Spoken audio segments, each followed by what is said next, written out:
Gracias Isabel y muchísimas gracias al equipo del IAPH por invitarme. En verdad yo tengo un vínculo, un cariño especial al IAPH porque siempre me he sentido muy cómoda trabajando con vosotras y vosotros y me he sentido como en mi segunda casa. Como veis, aunque ha dicho que estoy en Santiago de Compostela, mi acento, mi habla está lejos de ser de Santiago de Compostela, sino que, bueno, pues si alguien tiene curiosidad, soy de Córdoba, pero bueno, llevo 10 años por aquí. Eh, Voy a hablar desde la antropología, eso de lo que sé, y también tengo que advertir antes de empezar que después de escuchar durante toda la mañana de hoy eh, presentaciones hechas desde la educación, desde el activismo, desde el compromiso profundo, ¿no? Pues me da un poco de vergüenza, un poco de reparo incluso bueno, pues plantear estas reflexiones que voy a hacer hoy, porque bueno, voy a ser un poquito más teórica, un poquito más crítica y de hecho voy a hablar también un poco de bueno, no me gusta llamarlo fracaso, pero de un proyecto fallido. También quería decir que bueno, llevo años trabajando el vínculo entre cuidado y patrimonio, especialmente desde la antropología feminista, eh, porque bueno, pues las propuestas teóricas y epistémicas alrededor de los cuidados vienen directamente del feminismo. Recientemente, bueno, pues he publicado, voy a hacer una pequeña presentación aquí, he publicado este libro que también hago una propuesta teórica para analizar el patrimonio desde el feminismo y se llama Del paisaje al cuerpo. Y que tiene que ver eso con mi investigación principal. Sin embargo, como me ha presentado Isabel, con mi grupo de investigación venimos también un tiempo investigando sobre la participación ciudadana en el ámbito del patrimonio, de la gestión patrimonial y de la investigación. Cómo, de alguna forma, la participación de las comunidades en el ámbito del patrimonio se ha convertido en un deber ser, en una obligación que hasta recogen algunas de las legislaciones, ¿no? Y como esto, bueno, pues también puede tener distintos efectos. Entonces, bueno, pues las compañeras del IAPH me han pedido un poco más que profundice en estos aspectos, ¿no?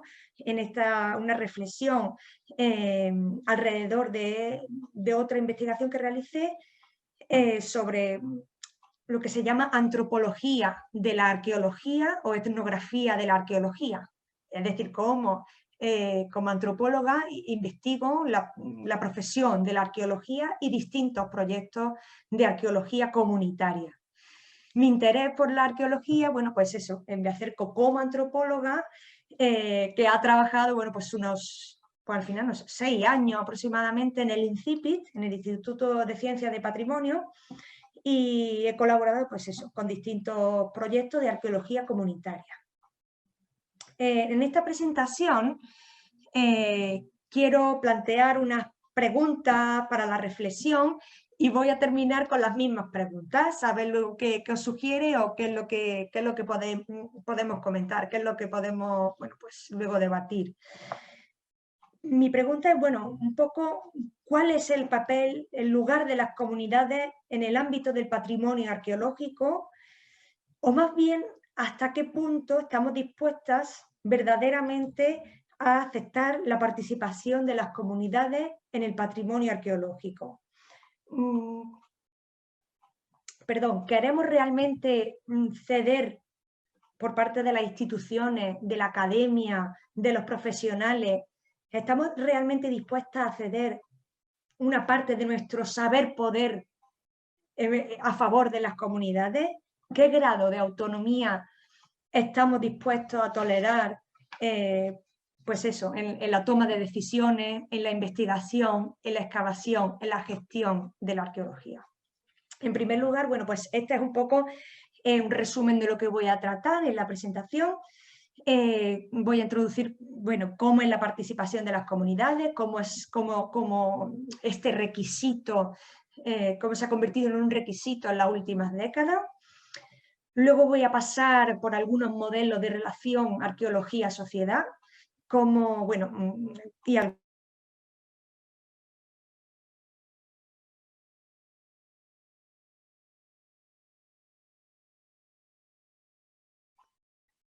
hola, creo que me había silenciado sin querer alguien. Pero ya ha vuelto, ya ha vuelto. Genial, Sí, vale, vale. Voy a pasar eso, como estaba diciendo, a analizar algunos modelos de relación arqueología-sociedad, incluyendo algunas críticas, bueno, pues algunas puntualizaciones.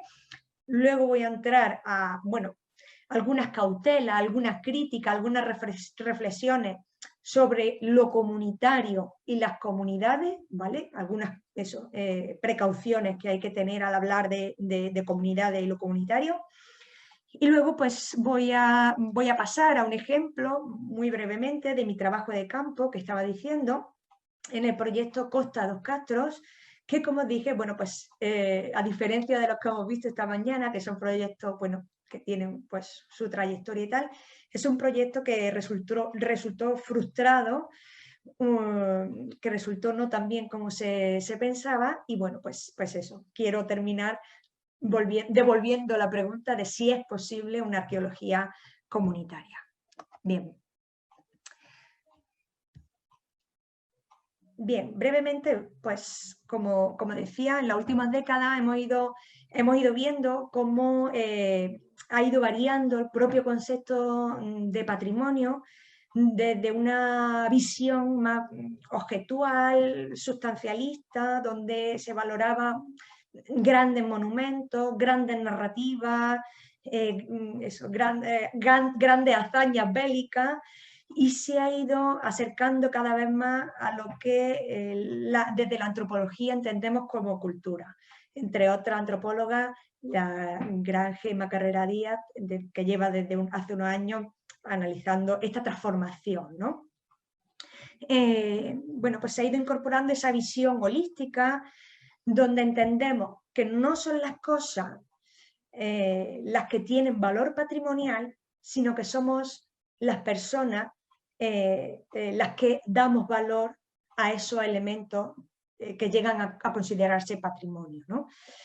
También, bueno, pues entre otros aspectos que se han ido incorporando al concepto de patrimonio, pues vemos, y hemos visto esta mañana, cómo se incorpora pues, el respeto a la diversidad como uno de los requisitos, o también pues, esa participación de las comunidades, ¿no? El protagonismo de los sujetos, el protagonismo de las comunidades se ha convertido en algo imprescindible. Por ejemplo, la definición de patrimonio inmaterial de 2003, bueno, la Convención de 2003, a nivel legislativo, pues son las comunidades las que tienen, de hecho, que impulsar una candidatura. Son las comunidades las que se comprometen a gestionarlo, a mantenerlo con vida, ¿no? Sin que las comunidades lo mantengan con vida, pues no tiene sentido lo que es el patrimonio inmaterial. Esto es lo que hemos llamado en algunos textos, no solo yo, sino otros autores, por supuesto, un giro participativo en el patrimonio, que no surge de la nada, que no es solamente en el patrimonio, sino que, bueno, si aplicamos un foco más amplio, podemos ver que tiene que ver este giro participativo pues con procesos que se incluyen en lo que llamamos la democracia participativa, ¿no? Procesos similares entonces se están dando en el ámbito del medio ambiente, en el urbanismo, en las políticas públicas, y que se viene hablando de esto de incorporar la participación desde los años 70, por lo menos que yo sepa, más o menos. Tanto a nivel eso de las políticas públicas, como a nivel teórico, bueno, pues podríamos hablar del postestructuralismo, postmodernismo, todas estas líneas, y también esos distintos movimientos sociales, como digamos las propuestas decoloniales, feministas, LGTB, etcétera, etcétera, van incorporando esta necesidad de participar. Este giro de la participación o este giro participativo, por supuesto, también se ha dado en arqueología. Y desde los años 70 pues, se vienen proponiendo distintas formas, distintos modelos en que la arqueología y la sociedad pueden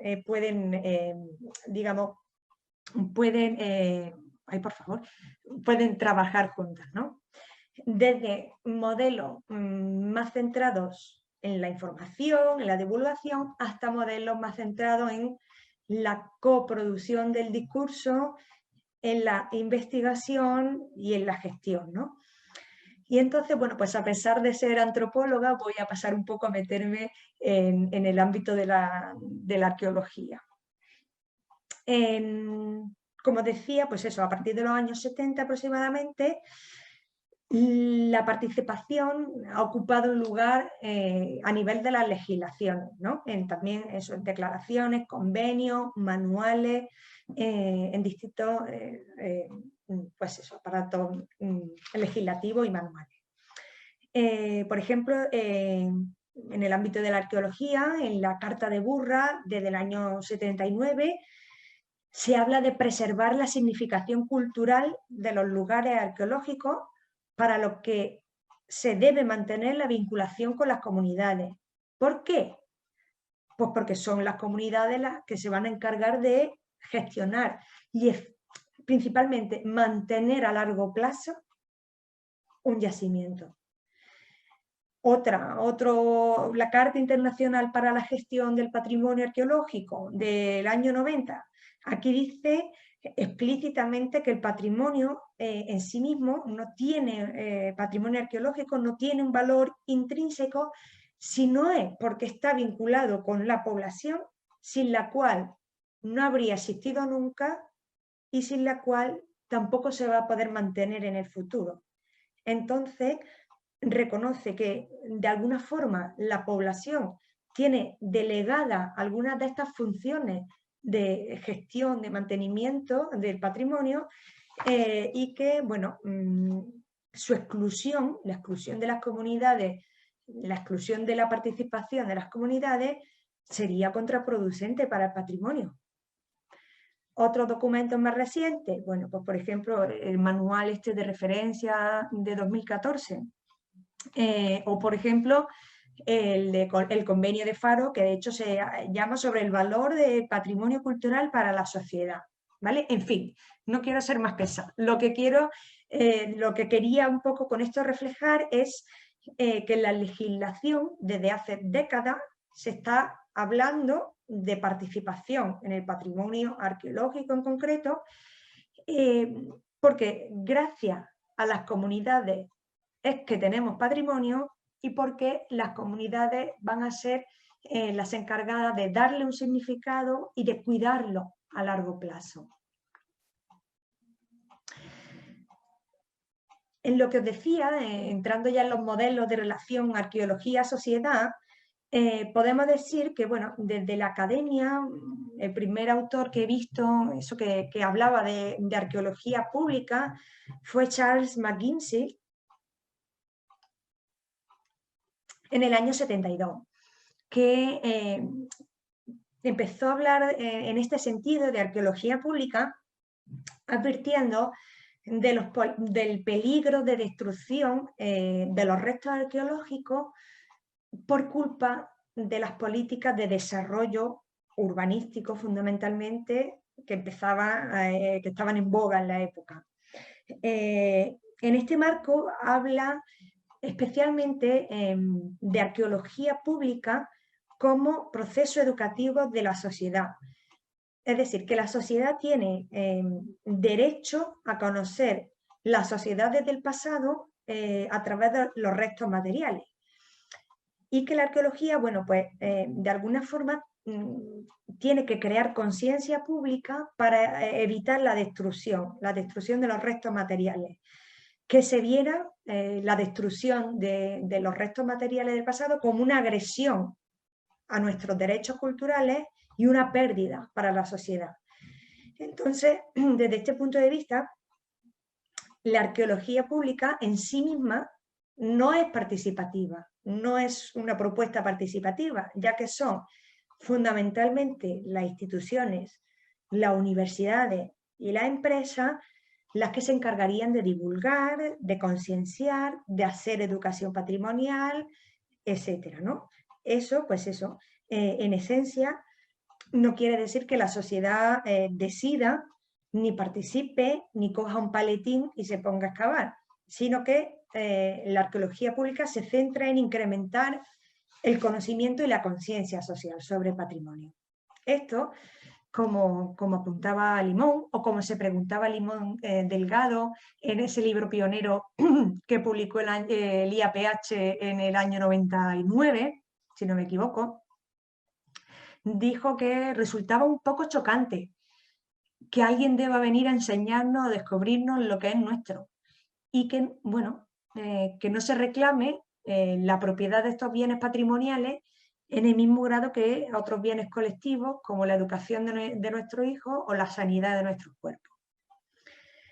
Esta arqueología pública, este modelo educativo, tiene una gran acogida, se basa, como dije, en la producción de conocimiento por parte de la academia y su transferencia, la academia, instituciones, etcétera, y su transferencia a la sociedad, que se considera, como he dicho, que tiene derecho a su cultura, pero que tiene un déficit de conocimiento, es decir, que no sabe bien de patrimonio o que valora poco el patrimonio.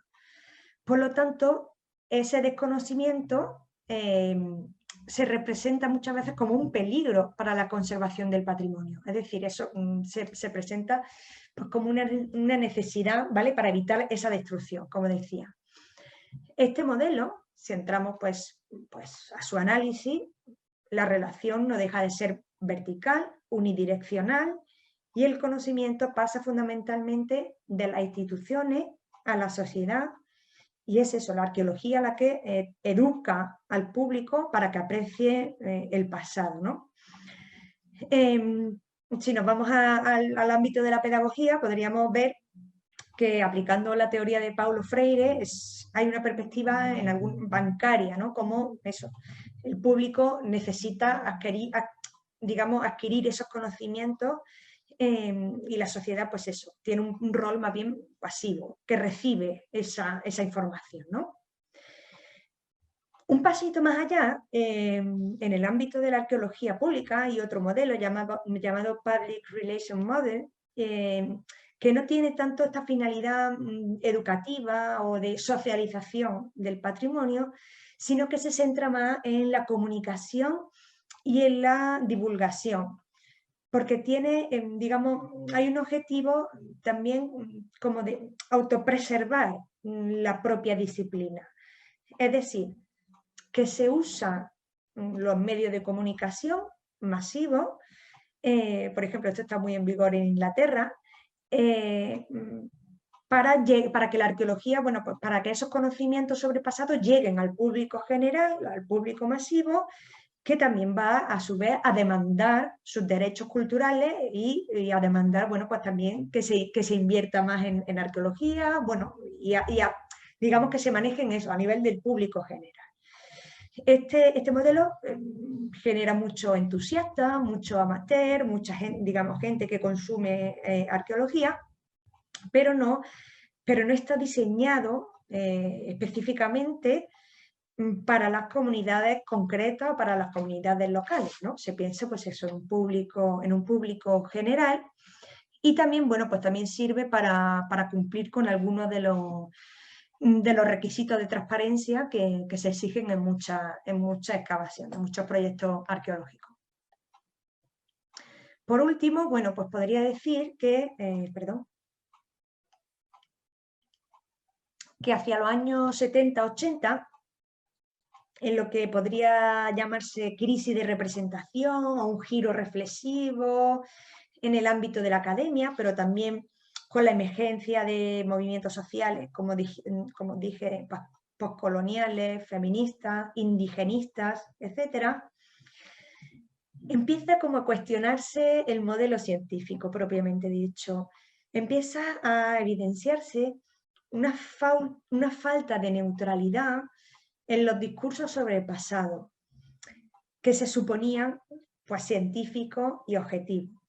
Se evidenció lo que Laure Jan Smith llama el discurso patrimonial autorizado, que es un discurso sesgado, producido por una élite académica, mayoritariamente blanca, occidental, masculina, que produce una narrativa hegemónica muy en la línea de los estados-nación y que refuerza una identidad. Con ese discurso patrimonial autorizado, la antropología, la arqueología, el folclore, todo esto han cumplido un papel muy fundamental en la construcción de este relato. Y entonces, bueno, pues podemos hablar de lo que la epistemóloga feminista Donna Haraway lleva mucho tiempo también diciendo, que la ciencia y la interpretación es subjetiva, o por lo menos que los conocimientos están situados.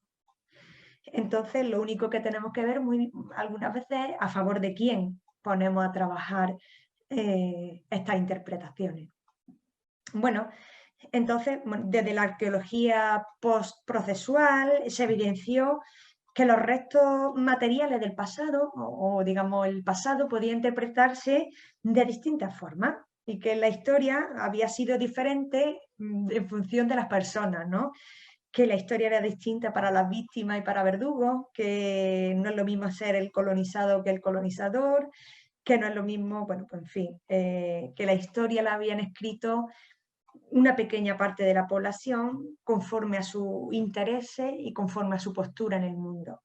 Entonces, pues eso, en torno a los años 80, podemos decir, como que empezó a evidenciarse o empezó a verse que había que incorporar distintas voces para enriquecer la forma en la que entendemos el pasado, incorporar a una mayoría social, ¿no? Esta incorporación de esta necesidad se llamó multivocalidad en términos generales y se empezó a reivindicar la necesidad de participar activamente en la cultura, en la investigación, en la producción científica por parte de grupos minorizados y marginalizados. Porque, bueno, empezaron a preguntarse, pues, ¿qué tipo de ciencia vamos a producir si solo la hace una mínima parte de la sociedad, según sus gustos y su experiencia? También esto, bueno, pues se empezó a llamar arqueología desde abajo, y entonces también se estaba exigiendo de alguna forma repensar la metodología, repensar los códigos éticos, repensar, bueno, cómo esa gente, esas minorías, que muchas veces incluso son los que viven diariamente con el patrimonio, habían sido alejados del discurso. También a veces podemos ver esto, se puede hablar de arqueología simétrica, porque trata de poner en un mismo plano de consideración las distintas percepciones, los distintos usos del pasado, ¿no? Estas distintas interpretaciones del pasado. Pero es que además, un pasito más allá, se estaba planteando que no es solamente eso a nivel científico o a nivel de la interpretación del pasado, sino que se estaba planteando trabajar junto a la gente de forma simétrica, o más bien incluso trabajar para la gente, entendiendo, bueno, pues que la arqueología es un servicio a la sociedad. Por lo tanto, como he escrito en algún articulillo por ahí, no se trataba simplemente de añadir mujeres y agitar, o añadir indígenas y agitar a un marco general que había sido hecho para su exclusión, sino pues transformar de forma profunda, de forma estructural, la forma en la que se estaba produciendo el conocimiento, poniendo las preocupaciones, los intereses, las demandas de las comunidades en primer lugar. Pues eso, está más bien eso, volcado en buscar pues el servicio a las comunidades. Bueno, desde este punto de vista, pues se entendía que en esta arqueología comunitaria todo el mundo está invitado a vincularse, a entusiasmarse, a investigar, a participar en el proceso de investigación, aunque lo que las comunidades consideren interesante, puede no ser muy interesante desde el punto de vista científico. Puede ser, no ser muy, muy relevante, ¿no? Es decir, puede que no quiera encontrarse ninguna cosa muy llamativa a nivel arqueológico.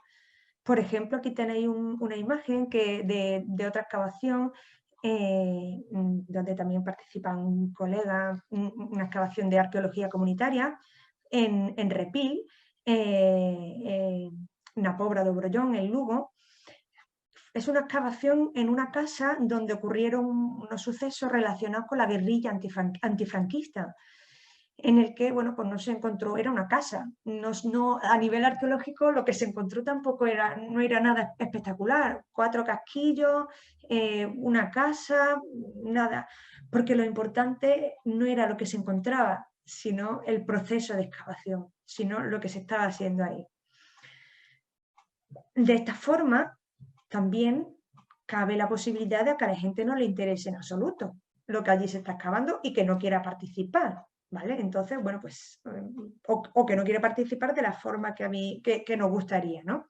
Por ejemplo, aquí, una de las formas en las que este hombre que está explicando la excavación, su participación consiste en llevar flores a esa casa frecuentemente, ¿no? En resumen, en este modelo de relación arqueología-sociedad, que se ha llamado arqueología comunitaria, se caracteriza porque no solo hay una divulgación o una socialización en la última fase de la cadena interpretativa que dijo, digamos, de la que habló Criado Boado, Felipe, ya por los años 90, la última fase de la cadena de valor, sino que en todas las fases del proceso hay control, aunque sea parcial, aunque sea pequeño, por parte de las comunidades, desde la formulación de preguntas hasta la metodología, el manejo de los materiales, la interpretación y la gestión a largo plazo. Y como parte de la comunidad se entiende también asociaciones, voluntarios, personas individuales, es decir, cuidado, que tampoco estoy diciendo, y en esto también los compañeros son claros, no quiero decir cualquier cosa, que cualquier cosa vale, siempre bajo dirección arqueológica y siempre con un fuerte propósito de investigación, ¿vale? Pero, bueno, pues teniendo esta máxima, ¿no? Generar el máximo beneficio al mayor número de personas usando la arqueología como excusa, ¿vale? No como lo fundamental, sino como excusa para un interés más general, ¿no? Bien, una vez que he planteado todos estos distintos modelos de relación, arqueología, sociedad, voy a presentar, bueno, pues algunas cautelas sobre esto de los comunitarios, de las comunidades, ¿vale? Porque tampoco quiero causar la sensación o venir a decir que esto de la arqueología comunitaria es la panacea, que esto, bueno, pues que hay formas buenas o malas, o que hay, porque la mayoría de las estrategias, de lo que he dicho, pueden convivir y son aplicables a una situación, a otra situación no. Y de hecho, bueno, pues voy a comentar algunos problemillas o algunas cosillas que, digamos, cautelas que hay que tener en cuenta, ¿vale? ¿Por qué? Porque principalmente lo que acabo de decir sobre arqueología comunitaria, pues supone una transformación tremenda. Supone, como dije, un cambio de distribución del saber-poder, y lo que se ha venido haciendo hasta ahora en arqueología, pues es un poco ponerlo patas arriba. Porque, por ejemplo, eso se reconoce que la gente común tiene conocimientos también y que vamos a usar la arqueología como excusa en favor de una mayoría social.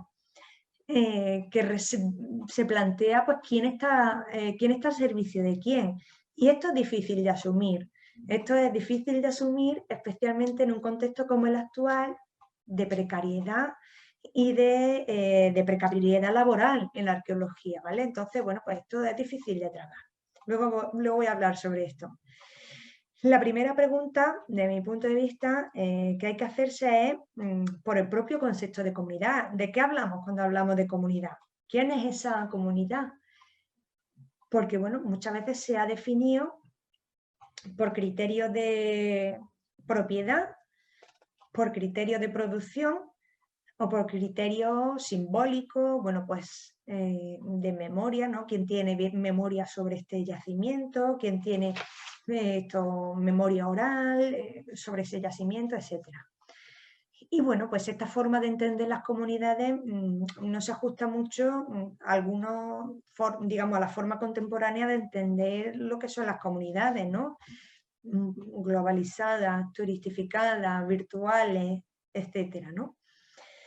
Ahora bien, que las comunidades se hayan romantizado no quiere decir que no exista un grupo de personas a las que no se sientan conectadas con esos artefactos, con esos monumentos o con esa historia, ¿no? Es decir, que no tenga un vínculo genético, yo, por ejemplo, con esa casa que enseñé antes, ¿vale? Con esa excavación sobre, digamos, relacionada con la memoria, la guerrilla antifranquista, yo no tengo ningún tipo de vínculo con lo que allí sucedió. Sin embargo, no quiere decir que a mí no me preocupe eso, o que a mí no me preocupe esa excavación, o que, o bueno, eso no sienta ningún tipo de vínculo. Entonces, a mí me gusta más definir las comunidades en torno a los cuidados, en torno a, bueno, un grupo de personas que siente algo hacia esos restos materiales, que está dedicando su esfuerzo para que eso se cuide, se mantenga, que reivindica eso, que tiene eso, dedica esfuerzo a que eso salga adelante. Es decir, eso, definir las comunidades en torno a la ética de los cuidados. Quienes están dedicando sus tiempos, sus preocupaciones, sus cariños para mantener y cuidar esa cosa, ¿no? O eso que queremos que se preserve en el futuro.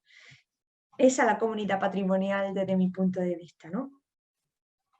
Otra de las cautelas, otra de las cosas, bueno, que desde mi punto de vista podríamos tener en cuenta, es que se puede romantizar lo comunitario y también llegar a entender que todo lo que viene de abajo arriba, todo lo comunitario es bueno o tiene buenas intenciones o es lo mejor y es mejor que lo que, bueno, muchas veces se representa a los arqueólogos o a las administraciones como malos malísimos, ¿no? Y a las comunidades como buenas buenísimas.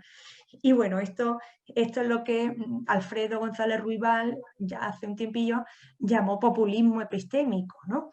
Es decir, eso, suponer que, como el buen salvaje de Rousseau, ¿no? Que todo lo que dice o hace la comunidad es bueno porque lo hace o lo dice la comunidad. Y esto, bueno, pues hay que tratarlo con cautela, ¿no? Pero cuidado también con lo contrario, con pensar justo lo contrario. Pensar que, bueno, que las comunidades tienen que cumplir o tienen que pensar y creer lo que yo creo que es lo mejor. Porque, bueno, a veces las comunidades no quieren solo aumentar sus conocimientos sobre el pasado o generar empoderamiento cultural o saber más sobre la historia, sino que, bueno, pueden querer tener reivindicaciones de tipo redistributivo, en términos de Nancy Fraser. Es decir, pueden querer, por ejemplo, desarrollar, que es lo que pasa en muchos de estos proyectos, proyectos de desarrollo rural, desarrollo social, económico, buscar mejorar sus condiciones de vida usando la arqueología como excusa, ¿vale? O usando las herramientas que tiene el patrimonio, ¿no? Este debate entre reconocimiento cultural y redistribución es un debate que me encanta, o es una propuesta que me encanta, porque bueno, considero que no se pueden separar estas reivindicaciones identitarias, culturales, de las redistributivas, ¿vale? Y esta separación es muy común en el ámbito del patrimonio. Luego, si queréis, podemos profundizar en esto. Sin embargo, pues eso, desde la investigación en patrimonio muchas veces tenemos una idea de que la única reivindicación posible o aceptable son las que tienen que ver con la cultura o con la identidad. Sin embargo, como viene una pintada hace unos años por ahí un pueblo perdido, en el Caurel, que decía, «Imos comer patrimonio». Decía, ahora vamos a comer patrimonio. En este sentido, ¿no? De que muchas veces pues, se impulsan estos procesos, pues eso, desde un punto de vista identitario, cultural, sin tener en cuenta pues, que la gente también come. Y a veces el patrimonio, pues, bueno, pues está vinculado con estos proyectos de desarrollo, ¿vale? Esto es lo que quería decir. Otra crítica que se suele hacer, y ahora voy a ir un poquito más rápido, es que muchas veces se dice que la gente no sabe lo que quiere o que la gente no sabe muy bien cómo es su patrimonio y por lo tanto hay que educar en patrimonio para que conozcan mejor su patrimonio, ¿no?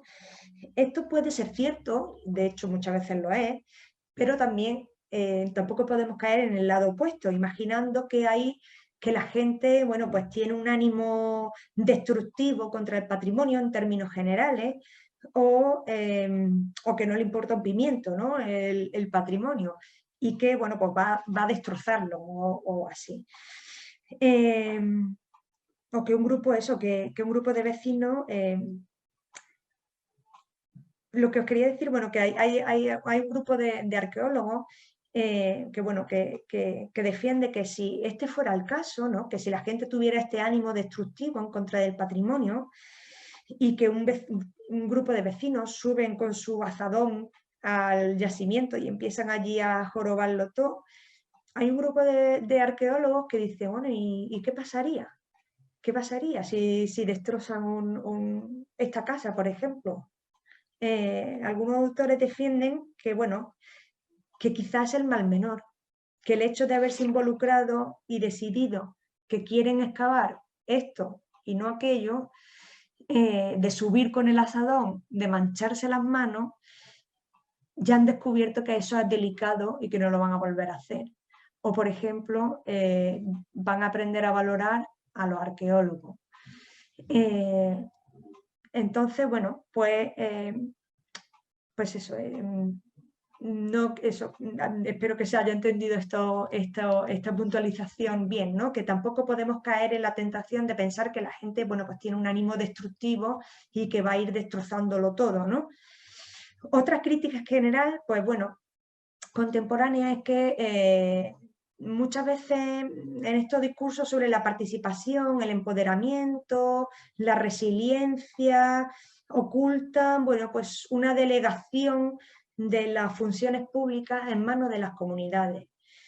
Esto es una política general de desmantelamiento de lo público y que, bueno, hace que, bueno, pequeñas comunidades, microproyectos, hagan sus crowdfunding, hagan su búsqueda de su dinero y tal, para financiarse sus proyectos y tal, y las instituciones públicas muchas veces terminan lavándose las manos y, bueno, hay que tener cautela con este proceso general.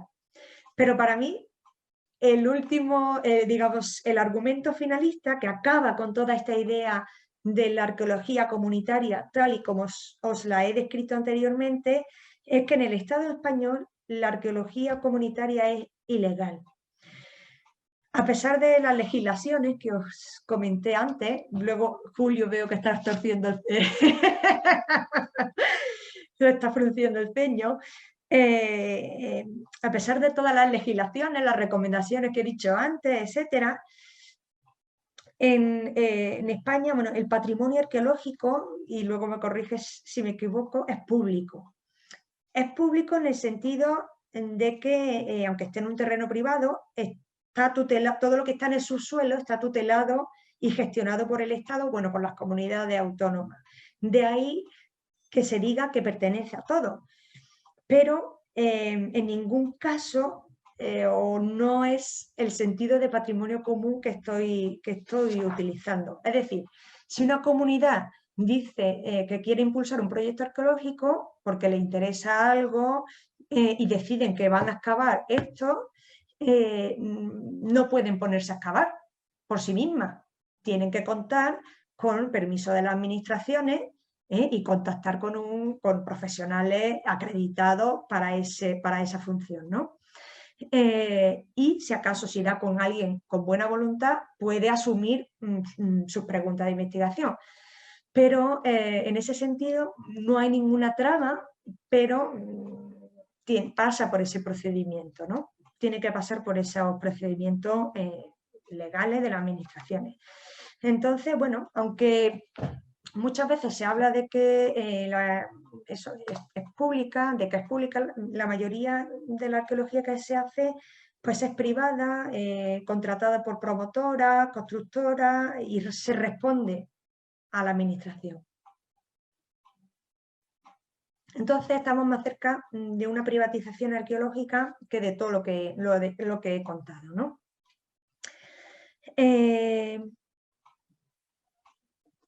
Bien, para no entretenerme mucho, voy a pasar a contar un caso para no entretenerme y luego dar pie a lo que quería, digamos, a las preguntas. Voy a contar un caso, como dije, un pelín frustrado. Como dije, hice un trabajo de campo de arqueología, de antropología de la arqueología entre los años 2015 y 2016. Pues estuve colaborando con este proyecto de arqueología comunitaria llamado Costa dos Castros en Pontevedra. Para entender este proyecto hay que usar nuevamente una perspectiva amplia. Este concello, que está muy cerca de Portugal, en la línea de costa, como se ve, tiene unos 2000 habitantes. En los 80-90 era un pequeño polo turístico. Y a nivel arqueológico se ve que en 8 kilómetros de costa aproximadamente tiene unos 12 castros y varias decenas de petróglifos, ubicados, cuidado, esto es muy interesante, en terreno mancomunado, es decir, en terreno que está en mano común. Es un tipo, el terreno en mancomún es un tipo de propiedad que pertenece a las comunidades de monte, a ningún individuo en concreto, ¿vale? No pertenece a nadie en concreto, sino a comunidades que tienen su propia legislación y toman decisiones de forma conjunta, un representante por cada casa. Cuando estaba allí en 2016 había 600 comuneros, 600 personas de 2000 habitantes que tiene este ayuntamiento, es decir, que el 30% más o menos de la población está directamente implicada tomando decisiones sobre lo que ocurre en este terreno. Entonces, los beneficios tienen que invertirse en el propio monte para mejorar las condiciones de vida en la comunidad, sin lucro individual. Y lo que estoy diciendo a las comunidades de montes puede parecer muy raro o puede parecer tal, pero es muy importante en Galicia, porque es que un cuarto del territorio de toda Galicia es propiedad común, es propiedad del común. Y está gestionada por las comunidades de montes, con una facturación de más de 300 millones de euros anuales. Entonces, en Galicia, las comunidades de montes son uno de los principales impulsores de los proyectos patrimoniales, porque la mayor parte del patrimonio de Galicia está en monte común, en mancomún. En palabras de uno de los presidentes, bueno, pues aquí os pongo digamos de lo que estamos hablando. Bueno, pues en este ayuntamiento decidieron invertir en arqueología comunitaria invertir en estos yacimientos que os contaba para tratar de diversificar sus recursos y no depender tanto de la madera y de los incendios, ¿vale? Y digamos, escapar un poco de este tema de los incendios que seguro que habéis escuchado, todos los problemas que tenemos cada año. Se tomó la decisión en estas comunidades de que se iba a invertir en arqueología y, bueno, pues eso, tampoco podemos pensar en estas comunidades de una forma romántica, ¿no?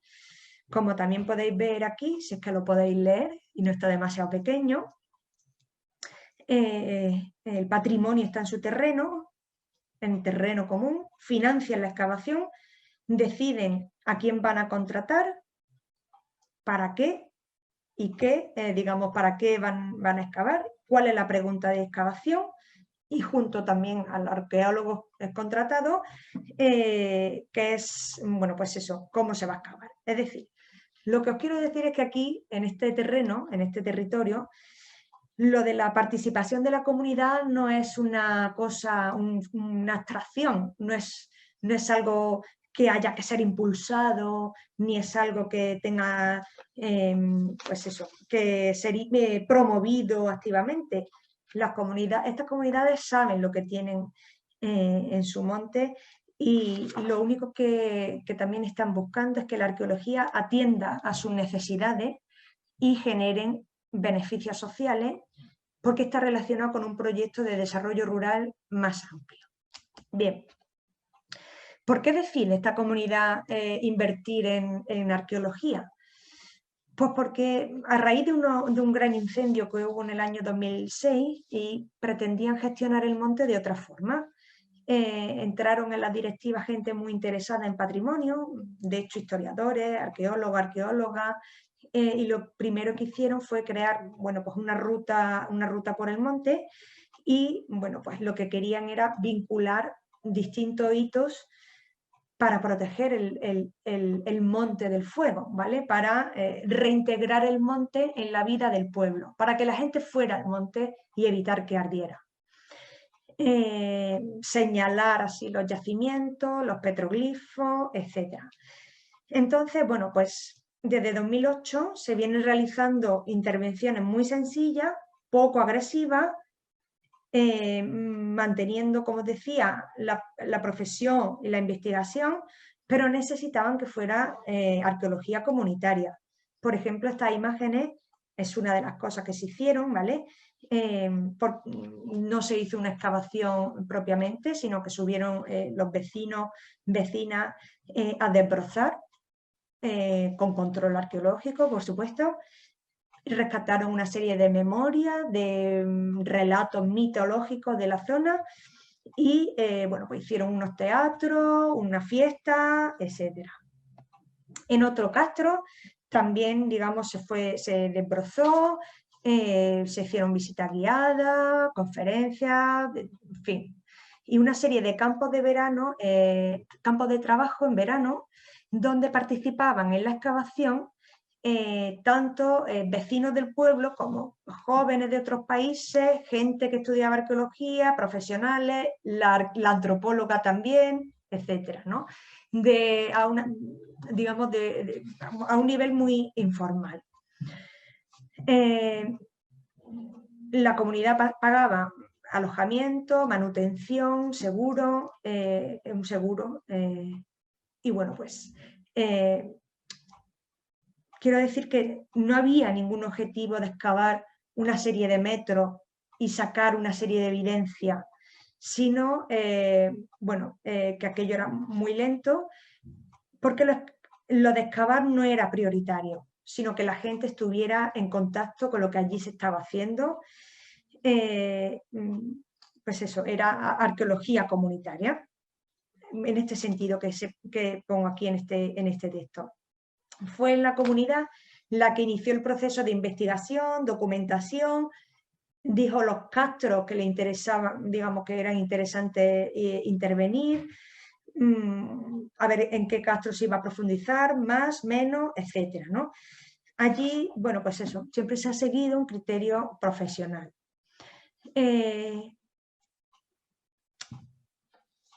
En palabras del director técnico, y esto quiero que quede claro, el seguimiento individual de todas las personas que allí estaban excavando, fueran esos gente del pueblo, gente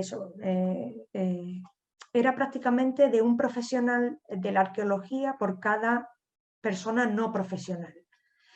El continuo trasiego, había un continuo trasiego de vecinos, de vecinas allí pululando, hacía que aquello fuese muy lento y por lo tanto cualquiera que pudiera pensar que se hace arqueología comunitaria para ahorrar personal o para explotarlo laboralmente es una ridiculez. Entonces, para él, bueno, pues la excavación permitía otra serie de cuestiones como, pues eso, reflexionar sobre las preguntas científicas, innovar, etcétera, ¿no? Cumple, en resumen, pues con algunos de estos criterios de la arqueología comunitaria que os estaba contando antes.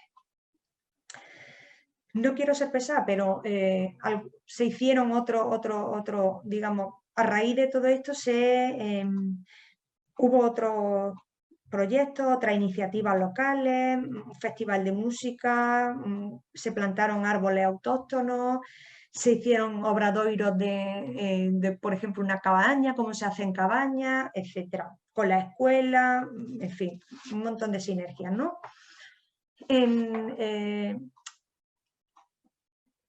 También, como me dijeron uno de la comunidad de Monte, el objetivo era que en 10 años el pueblo gestionara de una forma totalmente diferente el monte para evitar, bueno, que la gente joven emigrara de esa zona y que pudiera vivir dignamente allí con los recursos que tienen, ¿no? Y sin depender de la plantación de eucaliptos que todos los veranos arden. Bien. Para concluir, bueno, pues este proyecto que os he estado contando, este proyecto innovador, donde se estaban ensayando fórmulas nuevas, con la gente muy implicada, con sus aciertos y sus errores, fue muy polémico. De hecho, desapareció o prácticamente llegó a desaparecer. ¿Por qué? Pues porque desde el sector, fundamentalmente desde un sector de la arqueología profesional en Galicia, empezó a verse este proyecto y otros relacionados con arqueología comunitaria como una forma fraudulenta de relación laboral, como un fraude a la seguridad social. Además de que decía, según leo, un peligro para la arqueología que participara gente sin cualificar. Se hizo una legislación, bueno, pues para limitar la arqueología comunitaria, hubo muchísimo revuelo en redes sociales, algo feo, no me quiero tampoco detener en más detalles.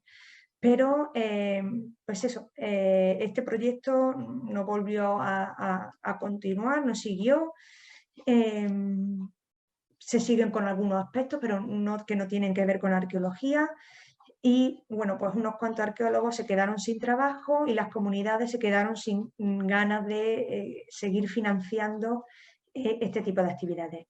Bajo una reivindicación laboralista muy legítima, en defensa de una profesión, bueno, pues se terminó acabando con un proyecto arqueológico que tenía esa función social, sin fines de lucro, y bueno, termino entonces un poco con esta pregunta, con la pregunta que empezaba.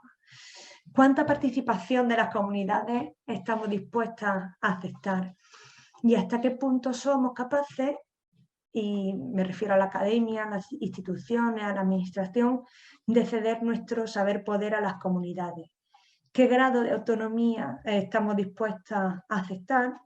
Y si podemos trabajar al servicio de la sociedad, hasta qué grado, ¿no? Y si es posible una arqueología comunitaria en el sentido en el que estaba hablando. Y nada más. Muchas gracias.